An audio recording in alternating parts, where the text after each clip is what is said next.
এই আনুমানিক সন্ধ্যাবেলা শর্ট সার্কিট থেকে হয়তো আগুন লেগেছে আমাদের মাইকের মসজিদে এলানো।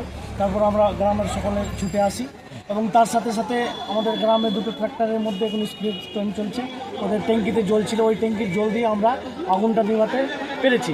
কিন্তু আমাদের এই ফায়ার ব্রিগেড আসতে 1 ঘন্টা টাইম লাগে মালদা থেকে। এই পরিষেবা এসে পৌঁছাতে আমাদের আগুন লেগে সব জলে পুড়ে ছাই হয়ে যায়।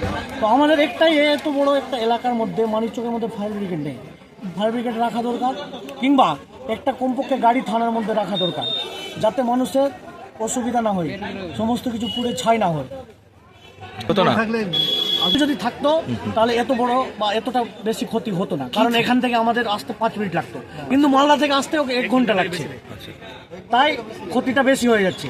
আর এত বড় একটা এলাকা জুড়ে সেই মালদাতে রয়েছে 27 কিলোমিটার দূরে একটা দমকলের স্টেশন, এত পাশে থানা থাকতে এই এলাকাতে একটা গাড়ি দিতে পারে, কিন্তু কোনো হেলদোল নেই প্রশাসনের।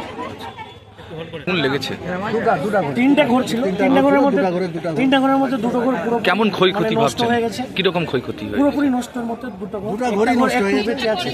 এখানে আমাদের সকলে যদি গ্রামবাসী ভাগ না থাকতো, তাহলে সাথে হাতে হাত মিলিয়ে যদি না করতো, তো আরো বড় ক্ষতি হতো। কি নাম আপনার? আমার নাম আবু সুফিয়ান। স্থানীয় আমার ভাইয়ের বাড়িতে তো ছেলে ছিল না, তারই ওর ওয়াইফ ছিল, 2টা বাচ্চা ছিল।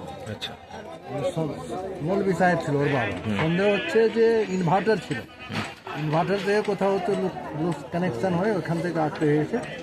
বাইদি ভাই ওর ওয়াইফটা বুঝতে পেরেছে যে আগুন লেগে গেল, তখন 2 বাচ্চা ছোটো বাচ্চা আছে নিয়ে তাড়াতাড়ি বেরোলো।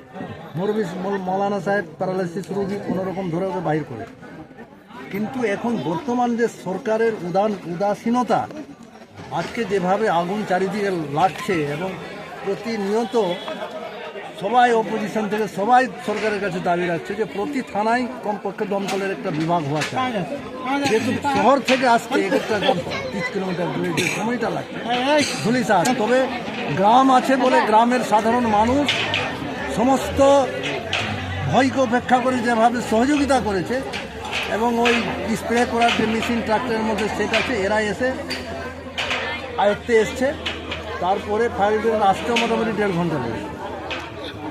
এই ধরনের ঘটনা না, এই ধরনের ঘটনা হবে আমাদের নিস্তার করতে হবে, কিন্তু এই উদাসীনতাই হচ্ছে আসল। আপনার নাম বলবেন? আব্দুল জলিল।